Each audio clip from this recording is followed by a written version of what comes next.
I get requested in for 20 minutes. Welcome to Twitter, man. What's going on, Shaq? Chillin', what's happening? We were talking about Shaq Fu and how you was the man, bro. I mean, still the man, but we was reminiscing about all those kicks we was doing back in the day. Well, that was just something I always wanted to do. Have my own line, have my own game. Just entertain people. Still trying to entertain people to this day. Congratulations on you guys. Thank you. Yeah, Shaq. So one of the things we were saying is that, and it's Akil Patterson, aka Black Excellence.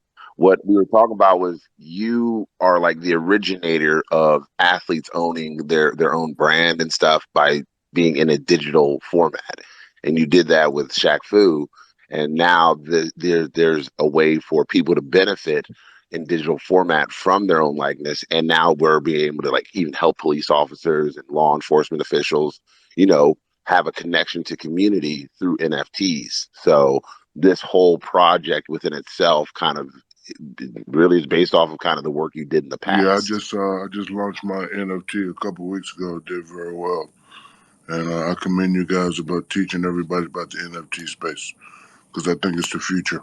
Shaq, how did you get into NFTs? What was the incentive to get into NFTs, and what kind of makes you excited about the space? It being very new and whatnot. My son Miles O'Neill introduced me to it because at first I didn't know anything about it. So Miles introduced me to it, and then Justin Zormello introduced me to it, and then I met this guy, and we did a deal together, and we launched our first NFTs.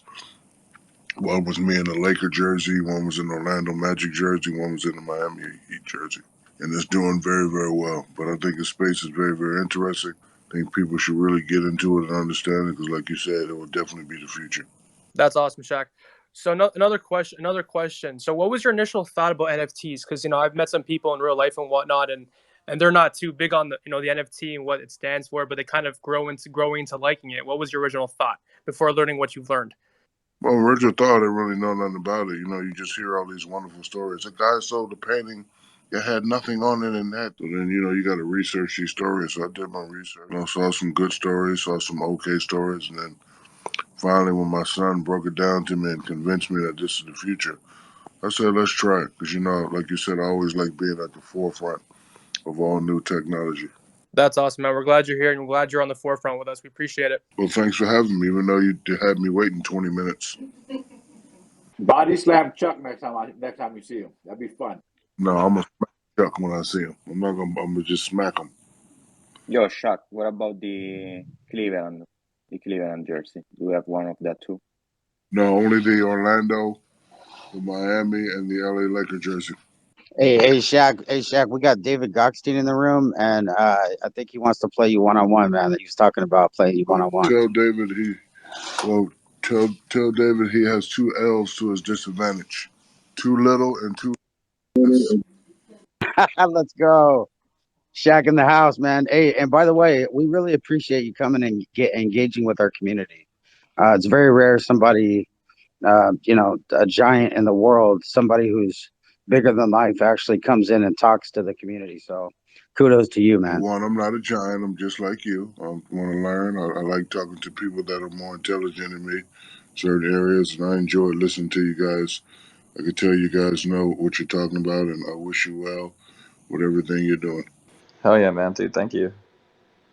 So, Shaq, can I ask you a couple questions just about your life, your experience, and everything? Of course. Awesome. So I heard you're a DJ. Yeah. And I actually saw your EDC set. That was from this year?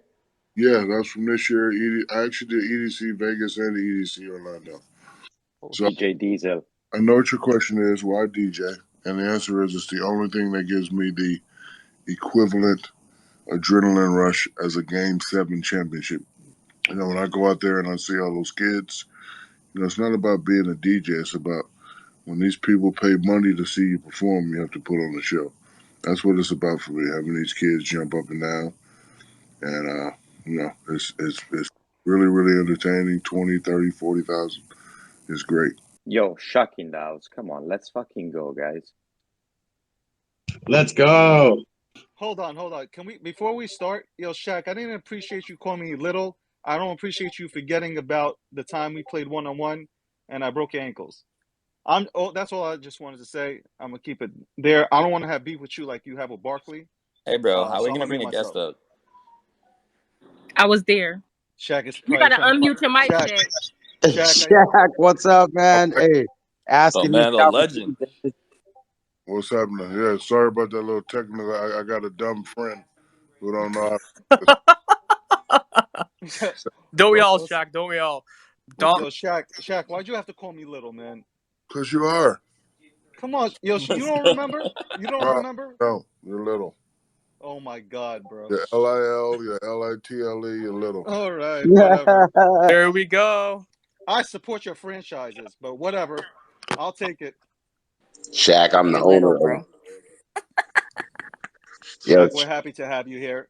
Honestly, in the NFT community, um, seriously, and as Akil said in the beginning, and you guys talked about it, Akil, go ahead and take the mic about him being like literally the first brand or somebody to control his brand. yeah. Like so, Shaq. One of the things, if anybody ever knows, they'll tell you I'm a historian, right? And I think you were one of the first athletes to actually own his brand, and you did that through like Shaq Fu, Shaqzilla. Like you just kept coming through, and you made your brand, and you owned it. Like you kept your name, image, and likeness, and you were owning it, and you did it in a digital space early on. And so for that, I commend you. And now you're doing it again by being the forefront runners in the NFT space.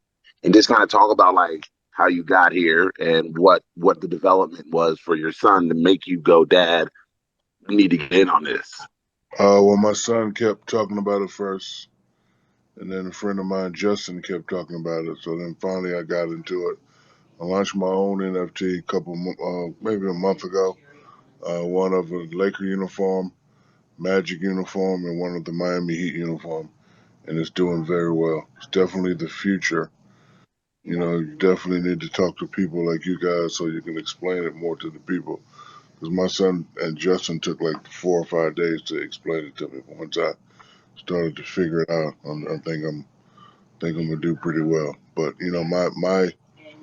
my motto is always to have people around me that are smarter. So my son is very smart in this space.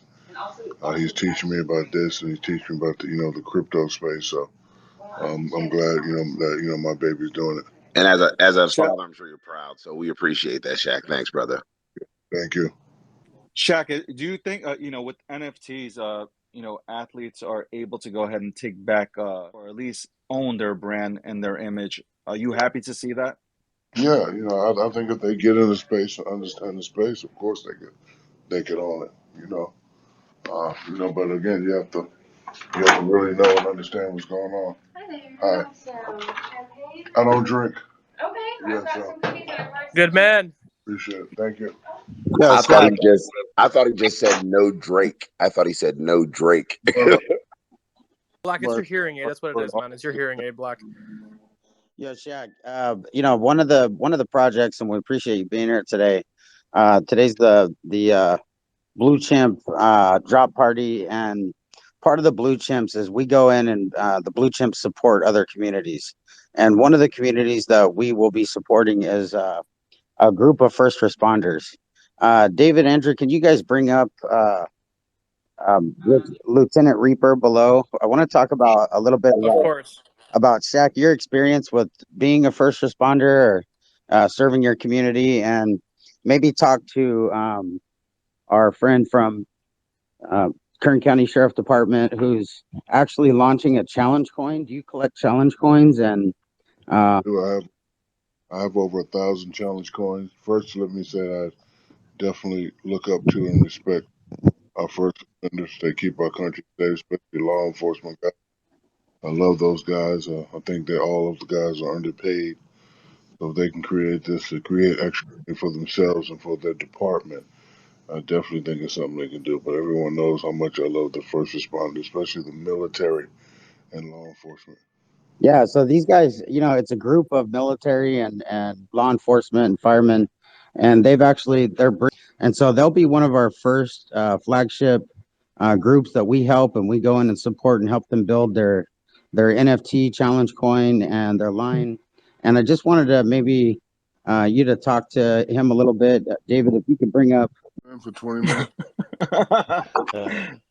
Yeah, So I probably have over 1,000 challenge coins that I put on this big black board in my house, and I made a big frame out of it.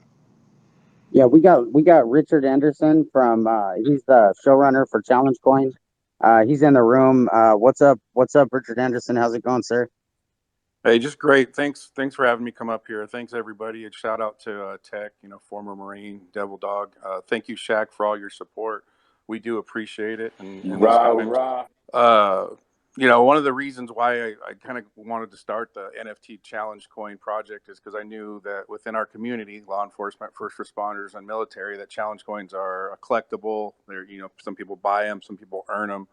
They're very, very popular. The infrastructure is already built. Everybody kind of knows what they're about. And one of the things that drew me to the project was not just, not to make money off of it, but to basically give back to the first responder community. So when we wanted to bring first responders, military personnel, law enforcement into the NFT community who would probably normally be last in line on something like this. They would, think it, because like anything, there's good faith players, there's bad faith players in anything. And we wanted to basically, produce these 10,000 challenge coins, give the backs for free to our first responders, military personnel, and then mint the front part of the challenge coin and put that out to the public. And hopefully we could build relationships with the public. I listened to you guys, and I quite frankly, I don't understand a lot. But Shaq, where do you see the NFTs kind of going in the future, aside from just quote unquote JPEGs? You see them being attached to real physical goods, a jersey, I can't answer that. You have way more expertise than I have. I don't like to answer questions I know the answer. Right now, I'm just learning every day. Appreciate that, Shaq. Hey, Shaq. Appreciate that. So Shaq, it's a Keel Black Excellence here. So, brother, I got to ask you this. This is a good question because I know one of the reasons you came out of college early was because of the opportunities that were there. You recognize now that the younger athletes can keep their name, image, and likeness. Would you have stayed another year at LSU or something like that if you could have still earned money while you were in school? No. The answer is no. Okay. Because they pay you. They can pay you whatever, but paying whatever versus the big money, I would definitely had to take the big money. A lot of people don't know this. In '88, the money was different. It was my dream to, if I ever get drafted, to make $8 million for 10 years. That's 800,000 a year. That was my dream. That was what I was going for. But then when I was in college, Derek Coleman signed a big deal, and Larry Johnson signed a big deal, and I knew it was either going to go up or down.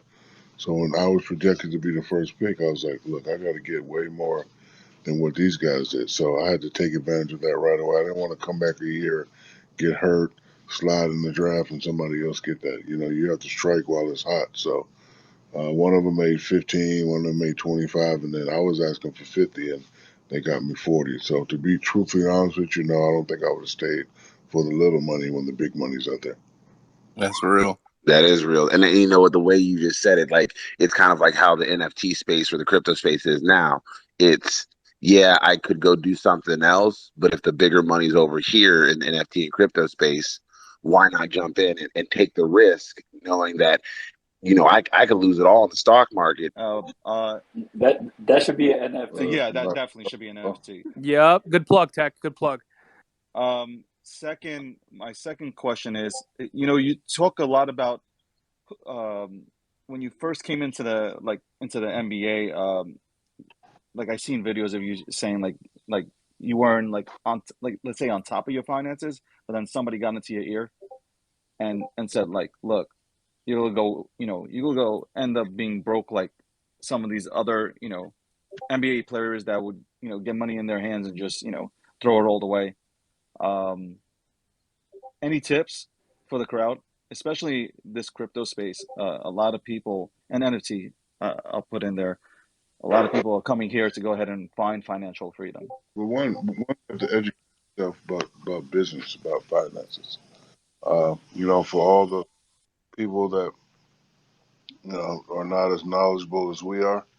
First thing I did was, if I got $100, I put 50 away. The first thing I did. Don't even look, and then go out and get another $100, and then just keep doing that. So you have some capital just in case things go wrong. Now the wealthy people will take half of that, which is 50, and then take half of that, which is 25, and do everything with 25, and then save the 75. That's the first thing I did. And the second thing I did was annuities.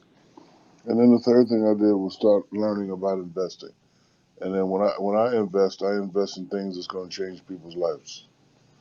So my son, that was his spiel to me. He's like, Dad, you always talk about investing in things that's going to change people's lives. This is the future. And he introduced it to me. And he had a great presentation. He came in with a suit, had a great presentation. I said, I like it. Let's do it. So everybody's doing it, and everybody's learning it, but I can never say do this and do that because I'm not really the expert. My style has worked for me, but you can't. It's not about how much money you make; it's about how much you keep. So when you get a large amount of money, make sure you put some of it away just in case things don't go well. I love Yeah, that, Shaq. Shaq. Yeah, Shaq. Shaq. When So you I'm say that, oh, I'm sorry. I'm sorry for it. I was just gonna get go it. Black. Shaq, when you say that, like coming from where you came from, that experience as a young man growing up, do you go like? Is that the same message you're telling those same children who had mothers that were in like your situation too? Like, yo, don't go buy the new J's. Go buy the shoes that you can afford, and then save the rest, and then wear them shoes out. Is that what you be going to tell kids back where you're from? Uh, yes, and I do. I tell them, I said, look, I know we all like to do certain things, but we have to live. We have to live with our means. If you're young and you're a young entrepreneur, whatever, what you doing? You know what I'm saying? Regular stuff. It's kind of stuff I'm talking about. If you get a large bag, don't go spend the whole bag, right? If you get a bag doing whatever you're doing, don't go spend the whole bag. Put some of that away and then go out and get another bag. It keeps you motivated. Because see, a lot of times we get the bag and then we get satisfied. But if you look at the most successful people in the world, they get a lot of bags. Like, Jeff Bezos don't have one warehouse. He got a warehouse in 50 cities. And that's why there's Amazon Prime. You can get your stuff in 1 or 2, 3 days. So he could have stopped at one bag. Mr. Walmart could have just stopped at one store, but you got to keep getting it. But he didn't. When he got the money from the first store, he didn't spend it all. He saved it. He invested in his second store and his third store. Now they got 5,000 stores. So I like to put stuff away because it keeps me motivated. Yo, everybody give Shaq everybody give Shaq a give him 100. Hey, can I ask one last question to Shaq? Yes. I would love to know. Hey, I heard you hold the record for the most amount of shoes sold worldwide. Say it again. No, so I was just gonna ask about your shoe sales and how your journey just generally in the footwear industry went. I heard you. A lot of people in my Discord are asking. It wasn't me. About shoes, Shaq, and how many you sold. So in 1992, Reebok paid me a great amount of money. I didn't know anything about business. I just know, wow, Jordan got a shoe. I'm gonna have a shoe. I'll take the deal. Know anything about price points and know anything about anything. And one day I'm walking out, and this young lady had dragging her son, and she was very upset. And you MFers need to make an affordable shoe that people can afford. So I had some money in my pocket. I was like, ma'am, I don't make the price. I'm just in business with Reebok. I had like 3,000 in my pocket, and I gave her the money, and she smacked it out my hand. She said, I don't want your money. I want somebody to make affordable shoes. My son asking for these $200 Shacks that I can't afford. So riding in the car kind of hit me. So I called my agent. I said, hey, after the Reebok deal is done, we need to get away from Reebok and start our own. So I started my own, and the first person I went to was Walmart, and we created a shoe. And my price point is 29, 19, maybe 39. But what you have to understand about kids is they don't. It doesn't matter that the shoe costs $39. They don't want a shoe that look like it costs $39. My shoe is real leather, just like all the other shoes, but my price point is way low. So since 1995, I sold about 400 million pair. Damn. Dude, that's amazing. What a story! What a journey. But it's about taking care of kids, because I really did feel bad charging kids $200, $300 for shoes, because I know growing up I could never ask my father for that. So it's actually a good thing. I don't mind losing money and doing all that stuff, because I could, 'cause like I said, I make real shoes, but I don't want to charge the kids $400. Hi there. You again? Mr. Breakfast. I'm back. Come on in. Want to give me that there? Room service is here, fellas. We're almost done. You want it right here or in there? Yes, Yeah, no, I think we're good. That was the last question You I guys, had. love Good thing. talking to you guys. Guys, wish you well, and call me anytime, and I'll talk to you guys again. Thank you, Shaq. I Thanks, appreciate Shaq. it. Appreciate it. Let's Yeah, go. Silk and Darcy Appreciate it, Donovan. Shaq. Love you, Leo. Love you, Akil. Lieutenant Reaper. Al. Love all you guys. Thank you, Shaq. Appreciate you. Hey, Shaq. Silk Coldar said what's All up. right. Love you too, brother. Love you too, brother. Love you, Justin. Love you, Al. much love back to you, Shaq. I waited till all y'all were done talking to say I love you, Shaq, because I want everybody to hear me say it. It's because you're old and your hearing aid sucks. That's what it was. You're old and your hearing sucks. Guys, so I have an update for everybody just real quick. We do have more super special guests coming on our reveal party. So we're going to do minting today in about 10 that's when people finally be able to go to our website, mint the NFTs. There's only 1,000. But shortly after on Monday, you'll see another bombshell Twitter Spaces with us. We'll bring up another really special guest and kind of try to bring them also into the NFT community into the reveal party. So today everybody will get NFTs that just look like mint passes, and then Monday those will magically transform into our fully revealed NFTs. And on that reveal party, we'll bring up someone else. And I'm super excited to see you guys there. It'll just be a few more minutes before minting's live. If you want to get the link first, the best place to go is our Discord. You can just tap on my profile, hop on the Discord. If not, just keep hanging out here. And in about 5 minutes, we'll post the link and pin it to the top.